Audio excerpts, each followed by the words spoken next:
Hello, hello. This is Jay Chatfield, loving yourself to life here. I am just fresh out of the business, just coming home. Um, it's tough, a little tough, when you begin to be an entrepreneur. I've been an entrepreneur on and off a long time. And this is by far the biggest venture that I've done. And I know at this time, I'm growing. I grew in my mindset over the last 2 weeks. I can say that. And it's been very good. It's been a very great growth. I actually got on here with the intent to say something else, but then now this has come to my mind. Um, I don't I've never been scared of being an entrepreneur, but I've been scared of being a business owner. So, okay, I've never been scared to be self-employed, but I've been scared to be a business owner. And that's because I did not think people could have the same passion that I had for whatever it is that I was doing. I wanted them to treat people the way that I would treat people. And I honestly am in the mindset and of the training ever since I was little that you treat people the way that you want to be treated. Your customer service to someone else, no matter how you feel, should always be how you want to be treated. And it was very hard for me when I started my first traveling dance business back when I lived in Miami. Um, the first time I was paying out more money than I was making. So that didn't last long because it was hard to work a job and take all the money from that job. And so I got a second job, which then took all my time from being creative. So I learned really quick that wasn't the way. The second time it became very successful and I got pregnant and I just couldn't do what I could do um, you know, when I wasn't with child. And had I had someone working with me, it would be a different thing, but I just didn't trust anybody. Not that I couldn't find them, but I just couldn't trust anybody. So now, being partnered with someone with just as hard as a drive or that I have a business partner and we work kind of the same. We have different ideas, but we have different strengths. So she's more of that money type of mind, which I'm not. But I do the paperwork, but she's more okay. So this is where we need to be, and this is what we're doing. And I have that creative mindset. So that's been great. So now we're at the point of where we want to hire people, but then we want to be there with them. So here that is, something coming back up again that I have dealt with in the past of trusting that you are going to hire the right people, you know, and to let go is to move forward because, what I've learned is that if my mind is tied up here, then I can't go and grow where I need to go because I'm too busy trying to protect this. Things happen. You don't want it to. We live in a small town.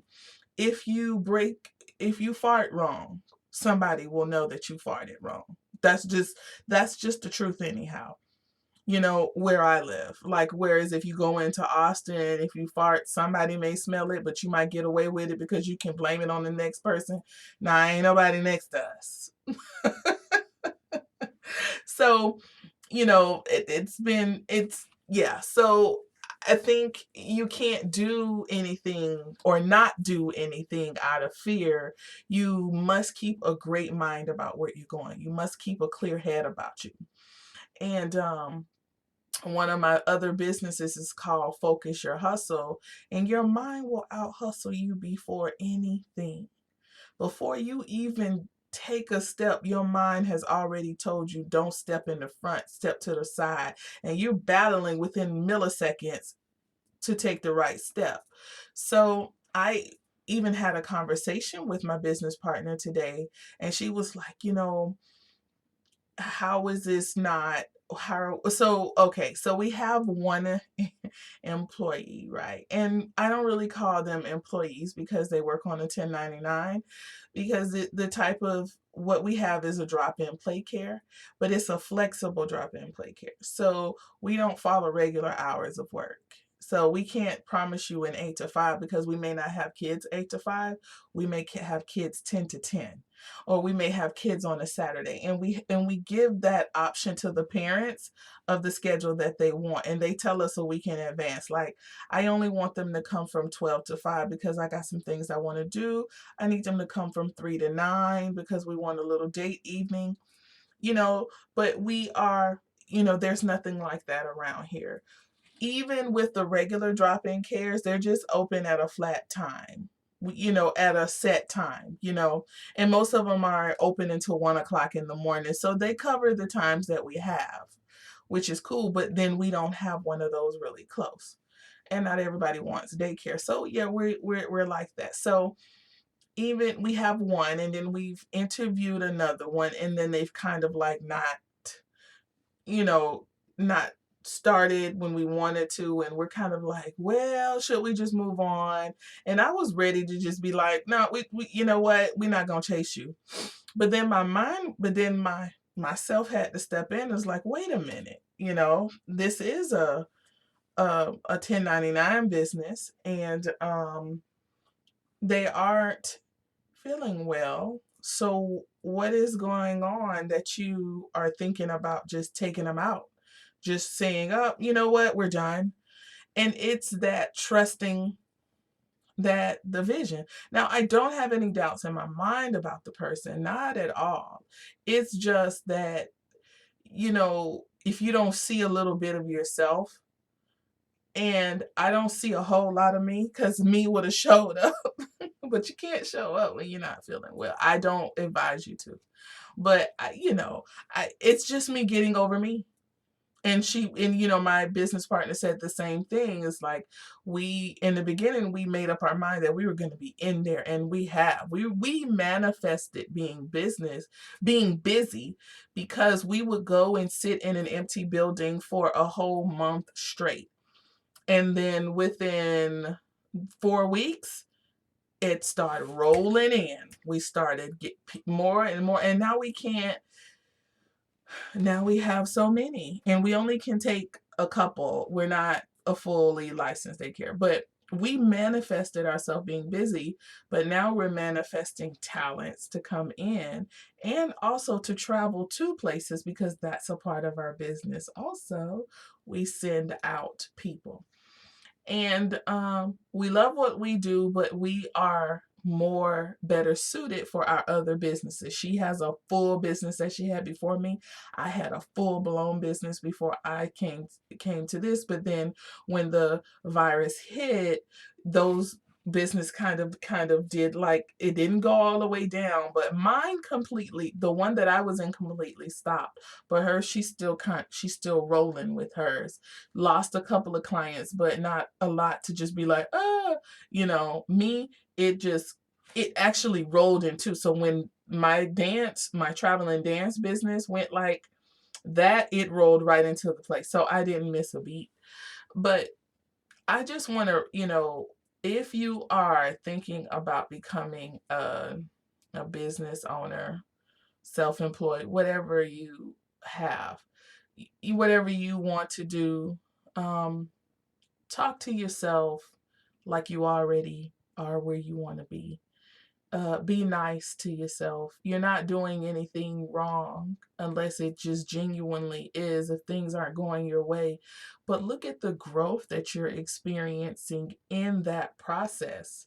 Like I said, I've learned so much within the last 24 hours, just about the way my mindset needs to be set up, in acquiring talents to work at our company.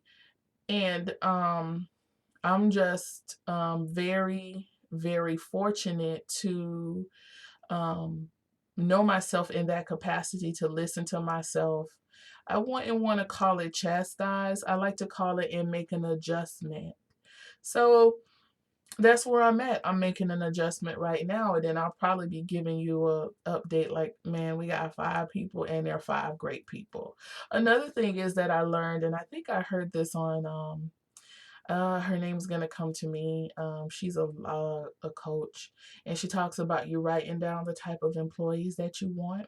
We had someone coming, and they didn't even come step in the door, and I attributed that to um, it was did not fit what we wrote down on the paper.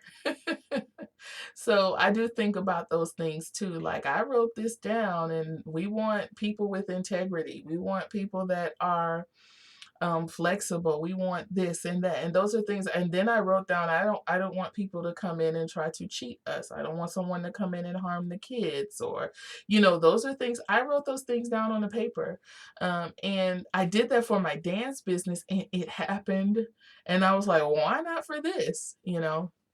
So I did that, and just I'm a writer, so I like to write out what I like to see, and I've seen it, and it works.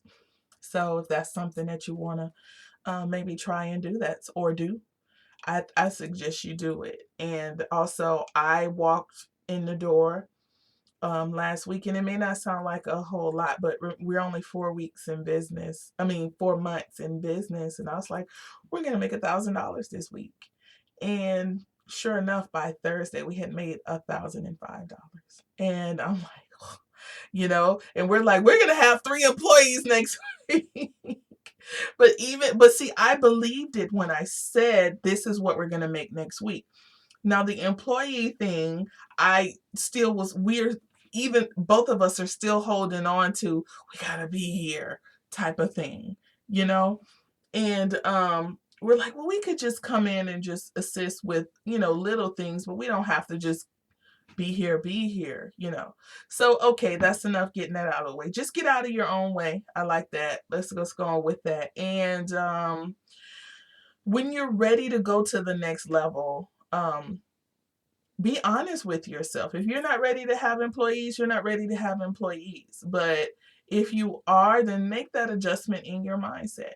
Just make that adjustment. It won't hurt. It won't hurt you. It can only grow you. And think of every little thing not as a bad thing, as a growth thing, as a learning thing, because that's the business that you're in. You're into growing, learning, maintaining, repeat, move up. Let's go. You don't want to be in the same spot that you've been in for a long time. And that's with getting rid of that old way of thinking, you know? All right, till next time, this is Jay Chatfield from Loving Yourself to Life. Have a love yourself day.